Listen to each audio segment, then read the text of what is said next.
దేశంలో జరుగుతున్న లేదంటే విదేశాల్లో జరుగుతున్న హిందువులపై దాడుల పట్ల మనతో మాట్లాడడానికి మనోహర్ దాస్ గారు అయితే మనతో పాటు ఉన్నారు.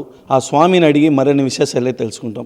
స్వామి చెప్పండి, ఇప్పుడైతే మన బంగ్లాదేశ్లో చూడొచ్చు హిందువులపై దాడులు చేస్తున్నారు. దీనిపైన మీరు ఆల్రెడీ స్పందించిన ఘటనలు అయితే ఉన్నాయి. అదేవిధంగా అంతర్జాతీయంగా భారత్ ఎటువంటి దీనిపైన చర్యలు తీసుకోవాలని మీరు అనుకుంటున్నారు? మనం వెంకటేశ్వర గుళ్ళో ఉన్నాం, మంత్రం చెప్పుకుందాం. శ్రేయకాంతాయ కళ్యాణ నిదయేద్దినాం శ్రీ వెంకట నివాసాయ శ్రీనివాసాయ మంగళం. నమో వెంకటేశ. ఇప్పుడు మీరు అడిగిన ప్రశ్న ఎక్కడో బంగ్లాదేశ్లో జరిగింది హిందువుల మీద దాడి వట్టుడు అని అది మీ ప్రశ్న. కానీ నిన్నగాక మొన్న మల్కాజ్గిరిలో ఏం జరిగింది? ఒక పంది గుళ్ళో అమ్మవారి ఎదురుగా టాయిలెట్కి వెళ్ళింది. అది బట్టలు వేసుకున్న పంది, పైన టోపీ పెట్టుకున్న పంది. సో ఆ పంది గురించి మాట్లాడాలి. అలాగే అయోధ్యలో గుళ్ళోకి వచ్చి ఇంకో పంది. సో ఎక్కడ వేరే పంది ఎక్కడున్నా పందే కదా sir. You don't expect A Pig should be clean కదా. అలాగా ఈ పంది జాతికి సంబంధించినటువంటి వారు అలాగా ప్రపంచనాశనం కోసం అలా చేస్తూనే ఉంటారు. నువ్వేదో అడిగేవేంది? చర్యలా? ఏంది చర్యలు? ఏం చర్యలు తీసుకుంటారా? నువ్వు గట్టిగా ఉండాలంతే, అంతమించి చర్యలు ఏమి ఉండవు. నువ్వు అబద్ధాలు ఆడకుండా ఉండాలి. అబద్ధాలు అంటే ఏంటి? అన్ని మతాలు ఒకటే అబద్ధాలు చెప్తుంటారు కదా. పొద్దున్న లేస్తే రఘుపతి రాఘవ రాజారాం పతి పావన సీతారాం 3 లైన్లో పచ్చాబద్ధం చెప్తారు. ఈ అబద్ధాలు మానేసి ఇక్కడ ఎవరు ముస్లిమ్స్ కాదు, ఇక్కడ ఎవరు క్రైస్తవులు కాదు, ఇక్కడ అంతా హిందువులే. నీతి లేని హిందువులు క్రైస్తవులుగా మారారు, భీతి కలిగిన హిందువులు ముస్లిమ్స్గా మారారు. ఇదిగో ఒరిజినల్స్ హిందువులుగా ఉన్నారు, గుళ్ళో ఉన్నారు, అంతే. మనం ఇలాంటి స్థితి ఎందుకు వచ్చింది? ఎక్కడైనా ఎవడైనా ఒక హిందువు మసీదులోకి వెళ్ళి ఆడ పిచ్చి పనులు చేయడు, చర్చిలోకి వెళ్ళి ఆ పిచ్చి పనులు చేయడు. ఎందుకని? మన గుడికి వెళ్ళడానికి మనకు టైం లేదు. ఎక్కడన్నా చూడు, ప్రపంచంలో పాడైపోయిన గుళ్ళు ఉంటాయి కానీ పాడైపోయిన మసీదులు, పాడైపోయిన చర్చిలు ఉండవు. ఎందుకంటే మనం చాలా బిజీ కదా. కాబట్టి ఇంకోటి ఆక్రమించడానికి మనకు ఖాళీ ఎక్కడ ఉంది? అది కాక మన పొద్దున్న లేస్తే మన భజన, మన పూజ, మన హోమం, మన జీవితం ఇవేవి వాళ్ళకి కడుక్కునే పని లేదు, స్నానం చేసే పని లేదు. కాబట్టి ప్రపంచాన్ని ఎలా నాశనం చేయాలి ఈ ఒక్క పని మీద పనిచేస్తున్నారు వాళ్ళు. జర్మనీ చూడండి, ఇప్పుడు యూరోప్ చూడండి, యూకే నాట్ ఓకే. కాబట్టి మనం ఇప్పుడు భగవంతుని ప్రార్థించాలి, హిందువులను కూడా మనం విజ్ఞప్తి చేయాలి. మీ పిల్లలకి చెప్పండి 5,000 సమానం కాదని, అమ్మ బొమ్మ సమానం కాదని, అన్ని మతాలు సమానం కాదని. హిందువులు మారాలంతే, అంతమించి మార్గం ఏం లేదు. హిందువులు మారాలి. తినేటప్పుడు కొనేటప్పుడు ఆ ఉమ్ము ఉత్సా బ్యాచ్ దగ్గర తినద్దు కొనద్దు అని చెప్పాలి. ఇప్పుడు దారిలో వచ్చాం, ప్రకాష్ కోవా బాన్ ఎంత రూపాయలు? 10 రూపాయలు. Original pure vegetarian. ఏడకెళ్ళి వస్తుంది నీకు? ఏ పశువులతో కలుపుతాడు వాడిది, ఎలాగే ఉమ్ము ఉత్సా మలం కలుపుతాడు. ఇప్పుడు ఎవరు మారాలి? అమ్మేవాడా కొనేవాడా? కదా కొనేవాడు నువ్వేగా, నువ్వంటే హిందువు కదా. కాబట్టి హిందువులు మారితేనే ఈ దేశంలో కానీ ప్రపంచంలో ప్రశాంతం ఉంటుంది, అంతే చెప్పినాను. స్వామి, ఇప్పుడు మత మార్పిడి పైన, మతం మార్చుకున్న వారిపైన మీరు అంటే గతంలో కూడా మీరు చాలా అంటే మారిన వారిపైన కూడా మీరు వివాదాస్పద వ్యాఖ్యలు అయితే కూడా చేస్తూ ఉంటారు. ప్రస్తుతానికి దీనిపైన మీరు ఎటువంటి చర్యలు తీసుకోవాలి? మత మార్పిడి జరిగిన వారిపైన కావచ్చు, మారాలనుకున్న వారికి మీరు ఎటువంటి ఇది చెప్తారు మీరు? ఇప్పుడు నాకు బుల్లెట్ ఉంది, నువ్వు నా దగ్గరికి వచ్చి స్వామి నా కాడ 95 మోడలు టీవీఎస్ ఉంది, నీ బుల్లెట్ ఇచ్చేసేయి, ఎందుకది ఇది చాలా బాగుంటుంది అన్నావు అనుకో. ఇప్పుడు దాని గురించి ఎవరు ఆలోచించాలి? నేనే కదా. ఒక లోఫర్ వచ్చి ఆఫర్ ఇస్తే ఆలోచించాల్సింది ఆ వస్తువు కలిగినోడు కదా. ఇప్పుడు నువ్వు ఉన్నావు నాయన. ఇప్పుడు మీ నాన్నగారి పేరు ఏం పేరు? చెంగల్రాయలు కొడుకు. ఏం పేరు నీ పేరు? ముని అని ఆయన చెంగల్రాయలు కొడుకు చెప్పేశాడు. ప్రకాష్ మీ నాయన పేరు గోవిందరెడ్డి చెప్పేశాడు. నేను రాధమోహన్ దాస్ మా నాన్నగారి పేరు సత్యం చెప్పేశాను. ఇక్కడ ఒక గొర్రె లైన్లో ఉంది, వాళ్ళ నాన్న పేరు అడుగుదాం చూడు. బాబు మీ నాన్నగారి పేరేం పేరు? మా నాన్నగారి పేరు సత్యనారాయణ. మీ నాన్న పేరు చెప్పు. మా నాన్న పేరా ఆ, ఆలోచించుకో. డేవిడ్ నీ పేరు? నా పేరా ఆ. యాకోబు. ఆ? ఒకసారి మీకు ధైర్యం ఉంటే, భయం లేకపోతే ఆధార్ కార్డు పంపండి. మీరు గమనించారా? రా చివర వాడు ఎవడు పుట్టాడు? ఇక్కడ వాళ్ళకే కదా, వాడు ఇక్కడ వాళ్ళకే పుట్టాడుగా. నేను మీరు అన్నాను, వాడేమన్నాడు? రా అన్నాడు. వాడికి ఏం ఎక్కింది? ఆ మతం దేని నుంచి ఎక్కింది? మతం ఆ మతం ఏంటి? ఒకడ బైబిల్, క్రైస్తవం. ఇక్కడ అన్ని మతాలు సమానం అనే వాళ్ళకి నేను స్పష్టంగా చెప్తాను, నా చెప్పులు 700 నిరూపిస్తే 10 లక్షలని. 700 బెటరా 10 లక్షలు బెటరా? 10 లక్షలు బెటర్. మరి రావుగా నీకు, నువ్వు చెప్పేది అబద్ధం కదా. నీకు 700 వస్తాయి, లేకపోతే 350. అది నెక్స్ట్. ఇప్పుడు రాలేదేంటి స్వామి? ఇంకొకటి ఏంటంటే, ఇప్పుడు ఆలయాలకి సంబంధించి ఆదాయాలు కావచ్చు, డొనేషన్స్ కావచ్చు, అంటే తప్పుడు దారిలో కూడా వెళ్తున్నాయి అనేసి అని కూడా విమర్శలు, లేదంటే మీరు చూస్తూ ఉంటున్నారు ఉన్నాయి. వీటిపైన మీరు ఎటువంటి చర్యలు తీసుకోవాలి అంటారు? ప్రభుత్వాలు ఎటువంటి చర్యలు తీసుకోవాలంటారు? వాట్సాప్లో లొకేషన్ కూడా పెట్టాను, నువ్వు ఆధార్ పెట్టాయి. అదే స్వామి, ఆలయాల్లో ఆదాయాలు ఇతర దీనికి వాడుతున్నారు, దానిపైన మీరు గుళ్ళో డబ్బులు ఎవడ పట్టుకెళ్ళినా, దేవుడి సొమ్ము ఎవడ వాడినా వాడు కుక్కై పుడతాడు అని నేను చెప్పలే, రామాయణం చెప్పింది. నువ్వు ఆధార్ కార్డు పెడితే, నీ లొకేషన్ పెడితే నాతో మాట్లాడే అదృష్టం పొందుతావు, లేకపోతే ఏసులాగే మేకులు కొట్టించుకో. ఇప్పుడు ఒక రోతపాపి ఇప్పుడు మంచి పాపి పని చేస్తున్నాడు. రోతపాపి అయిపోయింది మంచి పాపి. ఈయన మంచి పాపి, పాపుల్లో కూడా మంచి పాపులు ఉంటారు. నమస్తే అండి ఎన్నయ్య గారు. కరెక్ట్, నువ్వు చెప్పు. అదే స్వామి, ఇది ఆలయాలు మన హిందూ ఆలయాల్లో వచ్చే ఆదాయాలను తప్పుదారులు అంటే మళ్లించడం పైన ప్రభుత్వాలు ఎటువంటి చర్యలు తీసుకోవాలని మీరు చెప్తారు? నువ్వు భలేవాడి నాన్న. దొంగోడి దగ్గరికి వచ్చి చేయకూడదని ఉపన్యాసం చెప్పినట్టు ఉంటుంది కదా. గుళ్ళో డబ్బులు ఎత్తుకెళ్ళేది ఎవరు? ప్రభుత్వం కదా. ఇప్పుడు రామాయణ ఉదాహరణ ఎందుకు ఇచ్చాను నీకు? ఓ కుక్క రామాయణ కాలంలో ఉత్తరాఖండ్లో వస్తుంది. ఒక గంట కొడుతుంది రాముల వారి దర్బారు. రాముల వారు లక్ష్మణుడు తలుపు తీస్తాడు, దాని దెబ్బతైలు ఉంటుంది. ఎవరు కొట్టారంటే, పలానా చోట నేను పడుకున్నాను, అది పలానావాడు కొట్టాడు అంటే వాడిని పిలిపిస్తారు. వీడికి ఏ శిక్ష వేయమంటావు అని అడుగుతారు రాముల వారు. అడిగితే అప్పుడు ఆ కుక్క చెబుతుంది ఏమనంటే, వీడిని ఏదైనా టెంపుల్ చైర్మన్ చేయండి అంటది. అది వాడు శిక్ష వేయాలి, కానీ నువ్వు ఆవిడికి గిఫ్ట్ ఇస్తున్నావు అంటారు రాముల వారు. లేదండి, గత జన్మలో నేను కూడా టెంపుల్ చైర్మన్ని, స్వామివారి దీపం పెట్టి ఆ దీపం ఒత్తి పైకెత్తి అది నెత్తికి రాసుకున్నా, అందుకని కుక్కే పుట్టాను. కాబట్టి ఈయన కూడా టెంపుల్ చైర్మన్ చేయండి. తింటాడు, తిన్నాకాడు కుక్కే పుట్టబోతాడా, రోడ్డు పక్కన పడుకోబోతాడా, ఎవడెవడు బాబో లేకపోతే సుబ్రహ్మణ్యం రాంబాబు వచ్చి కొట్టబోతారా అని అంటుంది. ఇది రామాయణంలో ఉత్తరాఖండ్లో ఉంది. కాబట్టి దేవాలయాల సొమ్ము ఎవడ తిన్నా కుక్కే పుడతాడు, అది ఫిక్స్డ్. ఇది ఎవరికి తెలియాలి? ఎవరు గుళ్ళో డబ్బులు ఎత్తుకెళ్తున్నారో వాళ్ళకి తెలియాలి. అది స్వామి, ఇప్పుడున్న జనరేషన్లో డిజిటల్ మీడియా కావచ్చు, అంటే ఇప్పుడు డిజిటల్ ప్రపంచంలో యువతకి వాళ్ళ తల్లిదండ్రులు ఎటువంటి హిందుత్వానికి సంబంధించి ఎటువంటి హితబోధలు చేయాలని మీరు అనుకుంటున్నారు?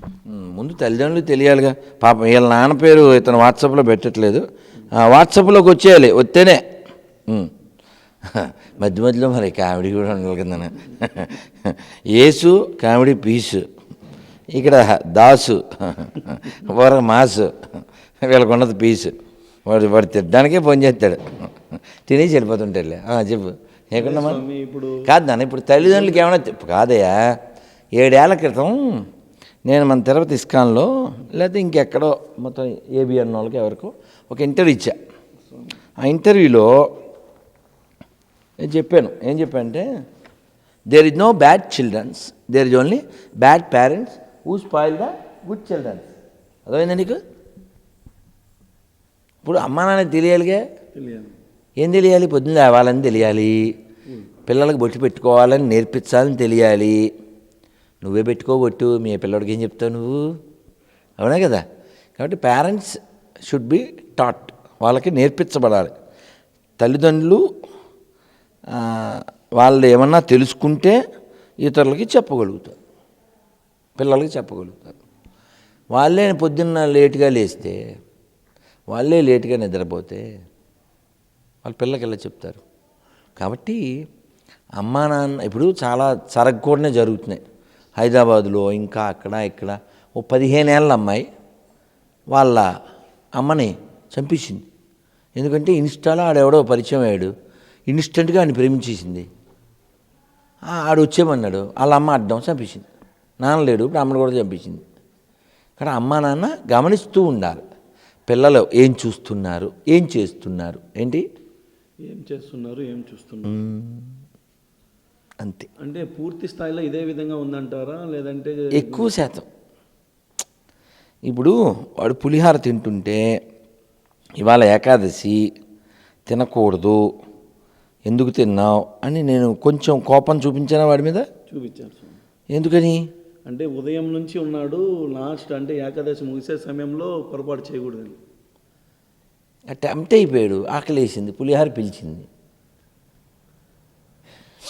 అందే ఇంద్రియాలు పోనీ ప్రసాదం తినేమంది. ఇక్కడ మనం అసలు ఈ ఏకాదశి ఎందుకు చేయలేదు? ఓ 10th క్లాస్ పిల్లోడు ఇందాక కారులో వస్తుంటే ఫోన్ చేశాడు, గురూజీ నేను ఇవాళ టెంపుల్కి వెళ్ళాను, ఇవాళ ఉప్పు కూడా తీసుకోకూడదు అన్నారు అని వాడు చెప్పాడు. అసలు ఏకాదశి ఉద్దేశం ఏంటి? Control the tongue, control the mind, control the senses కదా. కాబట్టి ఆకలి వేసినా లేదా ఏదైనా అవకాశం ఉన్నా ఇవాళ తినకూడదు. అలా లోపల వైపు మనలో మార్పు వస్తేనే లోకంలో మార్పు వస్తుంది. ఆ లోపల వైపు మార్పు కోసం మనం ఏం చేయాలి?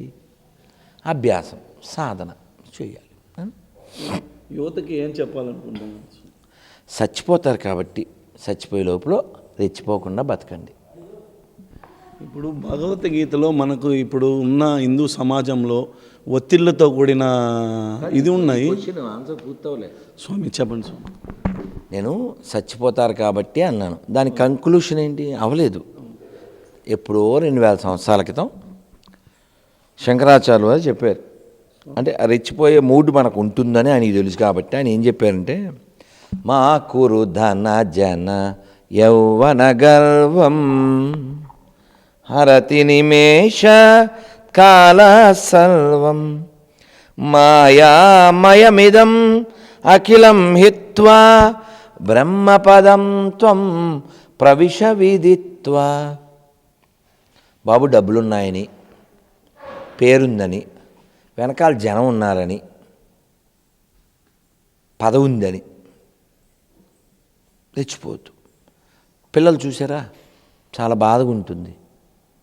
నువ్వు పండక్కి బండి కొంటావా కొనవా అని వాళ్ళ అమ్మ నాన్న మీద వాడు చాలా సీరియస్ అయ్యాడు. నువ్వు కొనకపోతే నేను ఏట్లో దూకుతాను అన్నాడు. అక్కడ అడుక్కుని వాళ్ళు కొన్నారు, అప్పు సప్పు చేసి. ఆడ బండి గుద్దే చచ్చిపోయాడు ఆ బండి మీద. కాబట్టి పిల్లల్ని కూర్చోబెట్టాలి, పిల్లలతో అమ్మా నాన్న కాస్త టైం గడపాలి. వాళ్ళకి నాన్నకి నచ్చని పని, అమ్మకి నచ్చని పని నేను చెయ్యరాదు అని వాళ్ళకొక ఒబిడియన్స్. మేము ఒకసారి కాశీ వెళ్ళాం, ఇక్కడ వెళ్ళాం, మన తిరుపతి వాళ్ళతోనే వెళ్ళాం. అందులో ఒకడు అక్కడ తర్పణాలు చేసే ముందే ఎప్పుడో చెప్పాడు, సార్ మా నాన్న కొట్టాను సార్ ఆస్తి కోసం, నేను ఇప్పుడు తర్పణాలు వెళ్ళొచ్చా అన్నాడు. ఏం చెప్పను నేను? ఆడు కొట్టడం తప్పు, నాన్న కొట్టాలి కానీ నాన్న నువ్వు కొట్టడం ఏంటో నాన్సెన్స్. అది నాన్న ఇచ్చిన ఆస్తి కోసం రాసుకెళ్ళి తిట్టలేను. అదేదో ఇంకా తర్పణ వదులుతాను. సో కాబట్టి అమ్మ ప్రేమ, అమ్మ బంధం, నాన్న భయం, బాధ్యత, ఇవన్నీ బాల్యంలోనే అబ్బాలి. అబ్బితే వాడు దిగజారకుండా ఉంటాడు. ఒక అమ్మాయి అమెరికాలో ఉంది, ఒకతే కూతురు, పెళ్లి చేసి పంపారు. ఆయన చచ్చిపోయాడు బెంగళూరే. ఎవరో ఫోన్ చేశారు మీ నాన్నగారు పోయారని. ఆ పిల్ల ఏడుస్తూ రావాల్సింది పోయి, ఏం చేయాలి ఇప్పుడు? అమెరికాలో ఉన్నాను నేను, కుదిరితే మీరు తగలేయండి, లేకపోతే మున్సిపాలిటీ వాళ్ళకి ఇచ్చేయండి. అలాంటి దానికి అనేకంటే అలాంటి దాన్ని అప్పుడే వడ్లగింజ ఎత్తే బోధను అని కింద కామెంట్ పెట్టారు. అలాగా మనం చెప్పలేము వాళ్ళ బుద్ధులు, కానీ వాళ్ళని గమనిస్తూ ఉండాలి. గమనించకపోతే ఏమవుతుందంటే ఇదిగో ఇలాంటి సంతానం పెరుగుతుంది. అది సర్పసంతానం, ప్రపంచానికి అస్సలు మంచిది కాదు. అది సంగతి. ఇప్పుడు హిందువుల్లో కూడా ఒత్తిడి అనేది బాగా ఎక్కువగానే ఉంటుంది. అంటే సమాజ దీని రీత్యా ఎక్కువ ఉంటుంది. భగవద్గీతలో దీనికి సంబంధించి ఎటువంటి మీరు సూచనలు ఇచ్చేస్తారు? 2వ అధ్యాయం 14వ శ్లోకం ఏం చెప్పారు అందులో? మాత్రా స్పర్శాస్తు కౌంతేయ శీతోష్ణ సుఖ దుఃఖదా ఆగమాపాయునో నిత్యాం స్థాం స్థితిక్షస్వ భారత. అంటే అర్థం ఏంటండి? అంటే జీవితంలో ఇప్పుడు శీతాకాలం, తర్వాత ఎండాకాలం. నువ్వు ఏడవట్లేగా, ఏదో మార్పులు చేసుకుంటావు. అట్లే అవమానం వస్తుంది, సన్మానం వస్తుంది. టాలరేట్ భరించడాన్ని నేర్చుకో. ఇప్పుడు మీరు రాలేదు ఇందాక, ఇక్కడ పూజ అయిపోతుంది, నాకేమో మరి ఏకాదశి నీరసం వస్తుంది, వెళ్ళిపోవాలి, వీళ్ళకి తెక్క కుదురుద్ది అని మనసు చెప్పుద్ది. బుద్ధి లేదు, ఎప్పుడు చెప్పాను వీళ్ళకే అని లోపల మరి ఆర్గ్యూ నడుస్తుందిగా. కానీ మళ్ళీ ఏం గుర్తొస్తుంది? అయ్యో పాపం వాళ్ళంతా వస్తున్నారే, మాట ఇచ్చామే, ఇక్కడ కాబట్టి ఇంకో చోట ఇద్దాం. అంటే మనస్సు బుద్ధి మధ్య ఏం జరుగుద్ది? యుద్ధం. ఏది గెలిస్తే బెస్ట్ అంటావు? మనసు. సర్వనాశనం అయిపోతారు. ఎప్పుడైనా యుద్ధమే గెలవాలి. కాదు నాన్న, బుద్ధి గెలవాలి. ఎప్పుడైనా మనం తిట్టేటప్పుడు ఏం తిడతాం? బుద్ధి జ్ఞానం ఉందా నీకు అని తిడతాం. మనసు ఉందా అని ఎవడ తిట్టడు. మనసు ఎప్పుడూ మనకి మ్యాక్సిమం కిందకి లాగడానికి పోస్తుంది. బుద్ధి చేత దాన్ని నియంత్రించాలి. అర్థమైందా? ఇప్పుడు నాకు ఆకలేదా? వాడికి ఒకటికైనా నిన్న కదా తిన్నాను నేను, మరి నాకు ఆకలి వేస్తుంది పులిహార. ఇప్పుడు నేను పెడితే ఒక 5-10 గప్పులు లేచిపోవా? మరి నేను తిన్నాను, వాడు తిండ పాపం. ఇదొక బుద్ధి కర్మానుసారిని పాపం 4 మెతుకులు వెళ్ళిపోయినాయి. పొరపాటు అనేది ఎవరికైనా సహజం కదా. నాకు ఆ చిన్న పరాధతి. సో మనస్సు ద్వారా అది జరిగింది. వాడు చెడ్డోడైతే పొద్దున్న లేస్తాడా? జపం చేస్తాడా? గుడికి వస్తాడా? ఉపాసన చేస్తాడా? కాదు కదా. ఏదో ఒక ఆ మనస్సు యొక్క ప్రలోభం. మనస్సు నుంచి మనం పైకి వెళ్ళాలి, అది బుద్ధి అన్న. చెప్పు. ఇప్పుడు ఒక యూట్యూబరు అన్వేషి అనేసి అతను మన హిందుత్వాన్ని గురించి సంబంధించి కూడా కొన్ని వివాదాస్పద వ్యాఖ్యలు చేశాడు. తర్వాత క్షమాపణ కూడా చెప్పిన సందర్భం అయితే ఉన్నది. దీన్ని ఏ విధంగా తీసుకోవచ్చు స్వామి? ఎప్పుడైనా మనం ఒక మాట చెబితే ఆ మాట వెనకాల ఉండే మిగిలినటువంటి యొక్క వ్యవస్థ లేదు, అతని యొక్క క్యారెక్టర్ ఉంటుంది కదా. అతను క్షమాపణ చెప్పడం అనేది జస్ట్ డ్రామా. అతని వీడియోలు, అతని వాయిస్ను బట్టి మనకు అర్థమైపోతుంది. అతను నోటుకొచ్చినట్టు వాగడమే కాక ఆ వాగిన దాన్ని అతను సమర్థించుకుంటున్నాడు. ఏం మాట్లాడతాం మనం? దీని మీద రాయడం అంతే కదండి కదా. సో అతను అలా బిహేవ్ చేయడానికి కారణం ఏంటని అడుగు. ఏమిటి కారణం? బైబిల్ ఎక్కడం. అతను చెప్పాడు, ఇన్ని దేశాలు తిరిగాను ఈ మతం వలన అని చెప్పుకున్నాడు అతను. కాబట్టి అతను మతం మారాడు కాబట్టి అతనికి ఈ దేశం మీద ప్రేమ ఉండదు, ఈ ధర్మం మీద గౌరవం ఉండదు.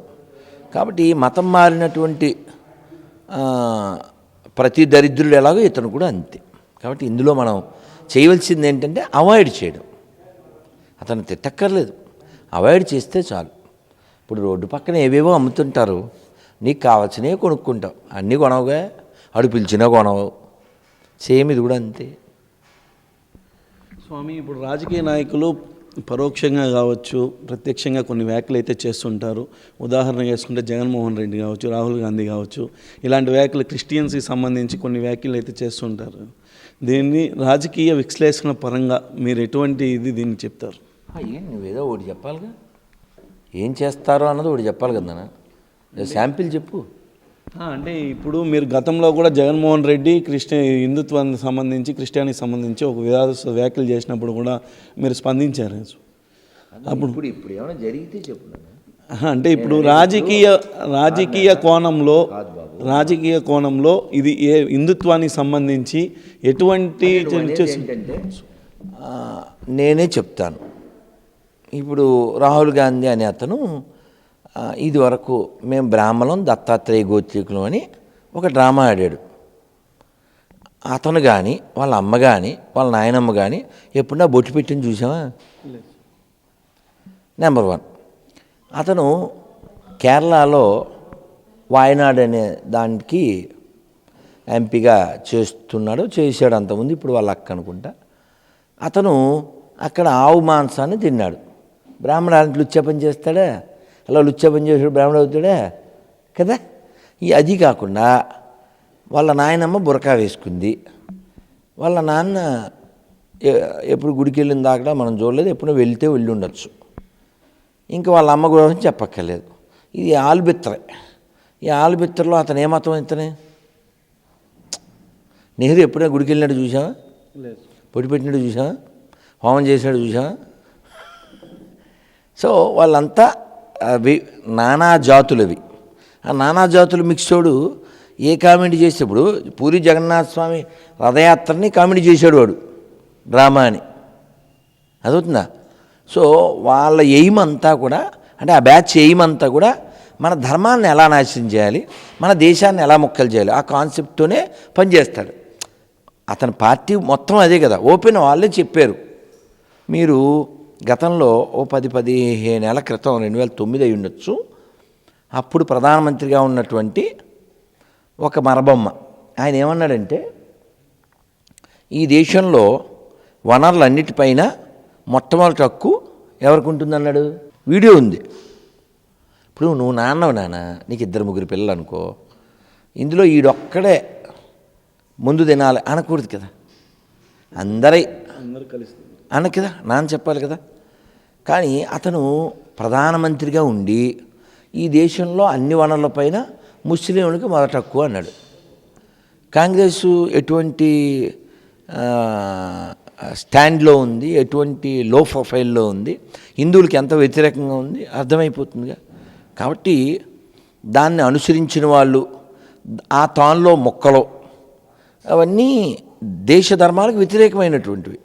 కాబట్టి వాళ్ళు హిందువులు కాదు అసలు. ఫస్ట్ పాయింట్, సంతకం పెట్టరా పైకి వచ్చి సంతకం పెట్టమంటే ఏడితే ఇంకా మనం వాళ్ళని హౌ యూ కన్సిడర్. కాబట్టి ఎవడైనా వాడు మా పార్టీ అనుకునే దరిద్రులు మారాలి, వాడు మా కులం అనుకునే దరిద్రులు మారాలి. వాళ్ళు మారండి, వాళ్ళు ఆల్రెడీ మతం మారిన వాళ్ళు మారేది ఏంటి? నువ్వు మారాలి. పార్టీ కుక్కలో కులం కుక్కలో మారుగాక. మారలేదనుకో, బంగ్లాదేశ్లో నిలువునా తగలబెట్టారు. రేపు అదే జరుగుతుంది. మీ పార్టీ నాయకుడు ఎవడు నిన్ను కాపాడు. హిందువులు మారాలంతే. స్వామి, మీరు చేసే వ్యాఖ్యలు యూట్యూబ్లో కావచ్చు, సోషల్ మీడియాలో కొద్దిగా వైరల్ అవుతూ ఉంటాయి. దీనికి సంబంధించి కూడా మీకు సంబంధించి మీ కామెంట్స్ కావచ్చు, లేదంటే మీ పైన విమర్శలు చేయడం కావచ్చు, ఇలాంటివన్నీ చేస్తుంటారు కదా. దీనిపైన మీరు ఏ విధంగా తీసుకుంటారు? వాళ్ళకి ఏ విధమైన సమాధానం మీరు చెప్తారు? వింటే చాలా చెప్పచ్చు. ఉదాహరణకి సరదాగా చెప్తున్నాను, లావు సన్నం అనే టాపిక్ మీద నువ్వు వాడు కొట్టుకోకూడదు. ఎందుకు కొట్టుకోకూడదు? లావుగా ఉన్నా అతను సన్నగా ఉన్నాడు, సేమ్. అక్కడ కూడా అదే అప్లికబుల్, అవునా కదా? అక్కడ కూడా అదే అప్లికబుల్. ఈ ఒక హిందువుగా నేను ఇక్కడ ఉన్న వాళ్ళందరూ చెప్పగలరు. ఏం చెప్పగలరు? దైవాన్ని ఏ పేరుతో అయినా పిలవచ్చు అని, ఏ పేరుతో అయినా కొలవచ్చు. గుళ్ళో కూర్చుని చెప్తున్నా, దైవాన్ని ఏ పేరుతో అయినా పిలవచ్చు, ఏ పేరుతో అయినా కొలవచ్చు. నేను నమ్మిన వెంకటేశ్వర స్వామిని, నేను నమ్మిన శివుణ్ణి, నేను నమ్మిన రాముణ్ణి, నేను నమ్మిన అమ్మవారిని ఇతరులు కొలవకపోయినా పర్లేదు, అది వాళ్ళ ఇష్టం అని నేను చెప్పగలను. దినేషు, రమేషు, సుబ్రహ్మణ్యం, నువ్వు అందరూ చెప్పగలరు. ఇదే స్టేట్మెంటు మసీదులో చర్చలో ఇప్పించగలవా? మేము నమ్మిన దేవుడిని ఇతరులు నమ్మకపోయినా పర్లేదు చెప్పమను. ప్రపంచాంతి ఎందుకు రాదు చూద్దాం. అర్థమైందా? కాబట్టి నేను చెప్పిన దాన్ని అబద్ధం అని నిరూపిస్తే నేను ఇలా మళ్ళీ మైక్లో క్షమాపణ చెప్తాను. కానీ నా స్టేట్మెంట్లు అన్నీ నిజాలు కదా. అందులో ఒక పాయింట్ చెప్పరా? ఇక్కడ ఎవరు క్రైస్తవులు లేరు, ఇక్కడ ఎవరు ముస్లిమ్స్ లేరు, అందరూ హిందువులకే పుట్టారు. అవునా కాదా? నీకేం డౌట్ వచ్చే చూడు, గురువు ఫోన్ చేద్దాం సరదాగా. పేరు చూసా బాగుంది కదా. చదవకూడదు, తప్పు. ఏందా నువ్వు భలే దొరికావు నువ్వు. చదువుతున్నాడు చూడు, చూడాలంతే. చచ్చిపోతావు ఇంకా కొట్టి అసలు గొర్రెని నువ్వు కింద పడిపోతావు. నేనా వాడు ఎత్తలేదు, ఇంకో పాపి చేద్దాం. పాపి 2. హరే కృష్ణ కృష్ణ కృష్ణ హరే హరే, హరే రామ రామ రామ హరే హరే. రైట్, చెప్పు నాన్న, చెప్పు నెక్స్ట్. స్వామి, ఇప్పుడు ప్రైవేట్ హిందూ దేవాలయాల్లో పార్కింగ్ ఫీజులు కావచ్చు, లేదంటే దర్శనానికి టికెట్లు అనేది కొన్ని దేవాలయాల్లో పెడుతుంటారు. దీన్ని హిందువులు దోచుకున్నారు అనేసి అనుకోవచ్చా, లేదంటే దీన్ని అది స్వామివారి కైంకర్యాలకే ఈ ఏదైతే డబ్బులు వసూలు చేస్తున్నారో ఈ డబ్బులను ఉపయోగిస్తున్నారని అనుకోవచ్చా? నీ ప్రశ్న బాగుంది, వెరీ గుడ్. కానీ ఆ దేవాలయం టీటీడీ లాంటి దేవాలయం అయితే అలాంటి పనులు చేయకూడదు. గోవిందా సంఘుల్లో సెల్ ఫోన్లు పెడతాం, అక్కడ డబ్బులు తీసుకుంటారని నేను అనుకోవట్లే. ఓన్లీ ఊరికే రిసిప్ట్ ఇస్తాడు. అలాగే తిరుమలలో కూడా సెల్ ఫోన్కి తీసుకోరు. కానీ కొన్ని దేవాలయాలు నాకు వీళ్ళు కంప్లైంట్లు మెసేజ్ పెడతారు లేదా ఫోన్ చేస్తారు. ఆ సెల్ ఫోన్ పెట్టడానికి 5 రూపాయలు, చెప్పులకు 3 రూపాయలు. ఏం కరువా? నీ కాడ చాలా పైసలు. నేను దీని మీద ఒక మాట్లాడాను. ఎక్కడంటే ద్వారకా తిరుమల, ఆడ చెప్పులకి 2 రూపాయలు, సెల్ ఫోన్కి 5 రూపాయలు ఏదో పెట్టారు. ఏం కరువు? దోపిడీ కదా. ఎందుకు ఇవ్వాలి? మధ్యాహ్నం శ్రీనివాస మంగాపురం పోతే జనమంతా మూగారు, ఏదో మాట్లాడుతున్నా. వాడు వచ్చి అతి చేశాడు. సరే కంప్లైంట్ పెట్టమని చెప్పాను. ఈ అతి చేయడానికి కారణం ఏంటి? అరే హుండీలో పైసలతో కదరా మన బతికేది అనే ఇంగితం లేకపోవడం. ఆ ఇంగితం రావాలంటే వాళ్ళు కూర్చోబెట్టాలి. కొన్ని చెప్పాను నేను టీటీడీ చైర్మన్ గారికి. ఎవడైనా ఎయిర్పోర్ట్లో పోవాలనుకో ఆధార్ కార్డు లేకుండా లోపల పంపిస్తారా? చెక్కింగ్ లేకుండా నీ బ్యాగ్ బయటకు వస్తుందా? సేమ్ తిరుమలలో ఎయిర్పోర్ట్లో సిస్టమ్ ఫాలో అయిపోతే సరిపోతుంది. ఎవడైనా కొండ పోవాలా, ఎవడైనా ఉద్యోగం చేయాలా, ఎవడైనా ఏ గుళ్ళో అయినా ప్రవేశించాలి. ఏముండాలడా? నమో వెంకటేశాయ అంటేనే డోర్ తెరుచుకోవాలి. మొఖాన తిలకం ఉంటేనే వాడు లోపలికి వెళ్తాడు. కొండ మీదకి గొర్రెల బస్సు వచ్చింది, పందుల బస్సు వచ్చింది, ఆడు ప్రార్థన చేశాడు, నమాజ్ చేశాడు, అది నీ తప్పు. అది నువ్వు సిస్టమ్ పెట్టు.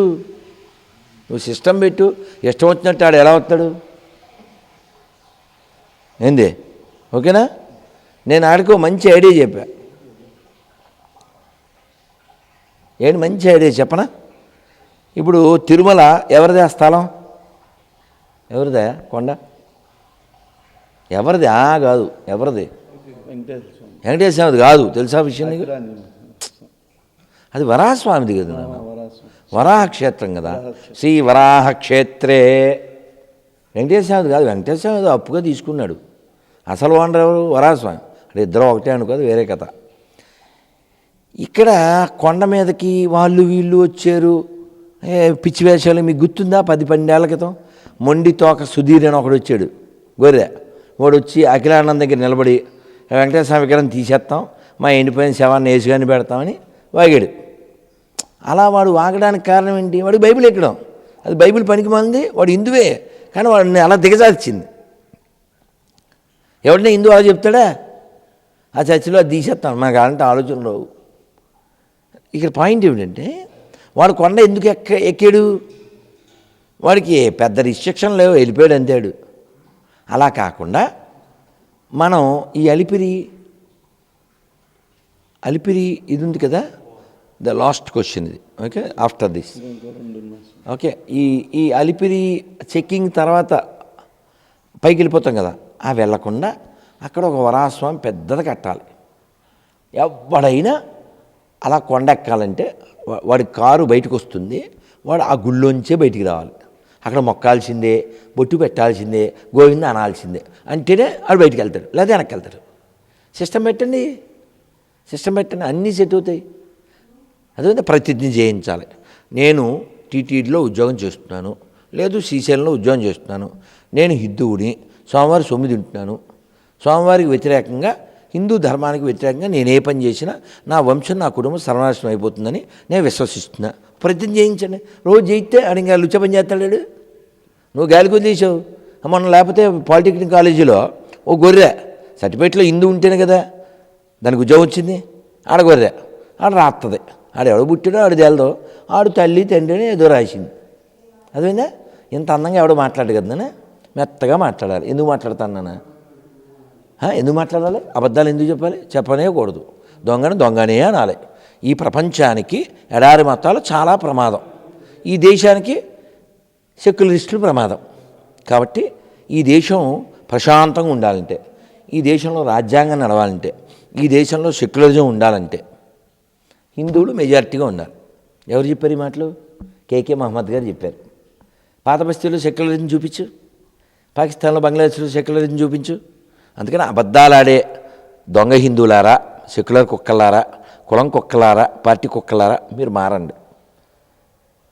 మారకపోతే మారణ హోమంలో పహల్గాంలో ఎలా అయితే అడిగి చంపారో అలాగే చంపబడతారు. ఎందుకంటే ఆ పందులకి నీతి లేదు.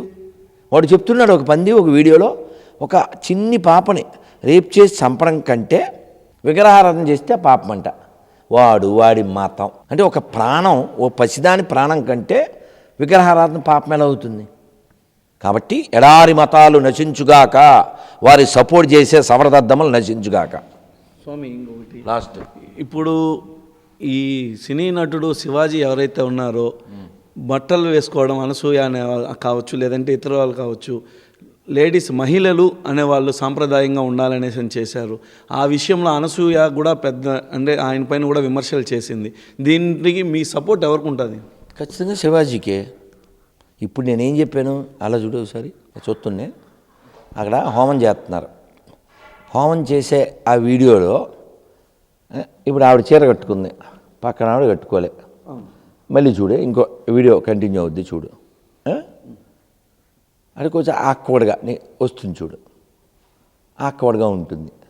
ఎందువలన నేను ఆయనతో ఏం చెప్పాను, సార్ ఖచ్చితంగా సాంప్రదాయ పద్ధతి చూడు, సాంప్రదాయ పద్ధతిలోనే హోమం చేసేలా అందరికీ మీరు విజ్ఞప్తి చేయండి చూడు. అలాగా మనం ఇప్పుడు కరీంనగర్లో గుడి ఉంది, త్రిశక్తి పీఠం, బండి సంజయ్ గారి ఆధ్వర్యం. ఆ గుళ్ళో పూజారి స్పష్టంగా జుట్టు వదిలేస్తే సెటారు ఏమడు, పూజ చేయడు, అలమాట ఎండు, గాజులు లేకపోతే నాట్ అలౌడ్. పద్ధతి ఉండాలా? నీ ఒళ్ళు ఎవరికి చూపించాలి? ఎవరి ద్వారా పిల్లలను పొందుతావో వాళ్ళకి చూపించాలి. ఊళ్ళో వాళ్ళందరూ చూపిస్తే నిన్నేమని పిలుస్తారు? తెలుగులో ఇంగ్లీష్లో తెలుసుగా. కానీ అలా పిలిపించుకునే వాళ్ళు వాళ్ళ ఒళ్ళు చూపించవచ్చు. కుక్కలు బట్టలు వేసుకో, గాడిదలు బట్టలు వేసుకో కదా. నువ్వు మనిషివి కాబట్టి నీకు చెప్తారు అంతే. శివాజీ చెప్పిన దాంట్లో తప్పే ఉందండి.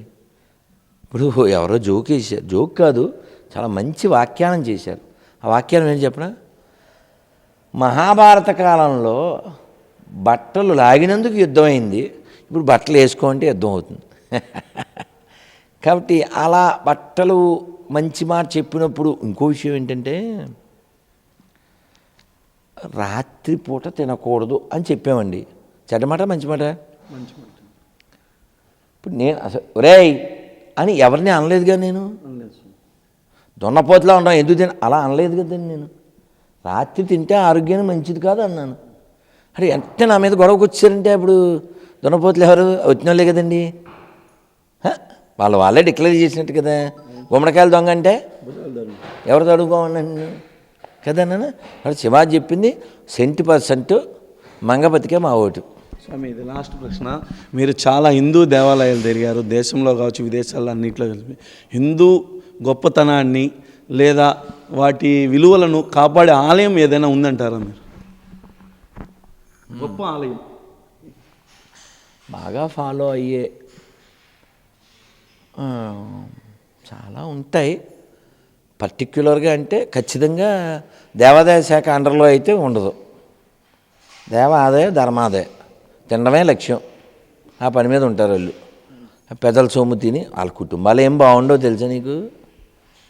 అలా హుండీలో డబ్బుతో ఆడు బతుకుతాడు, దేవుడి మీద భక్తి ఉండదు, ఆడు ఏం బాగుంటాడు, ఆడి కుటుంబం ఏం బాగుంటుంది, అది కాదు.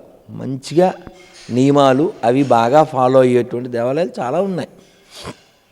మనం పర్టికులర్గా ఇది అని చెప్పలేకపోవచ్చు, కానీ అలా చాలా దేవాలయాలు ఉంటాయి. అలా ఎవరైతే నియమానుసారంగా,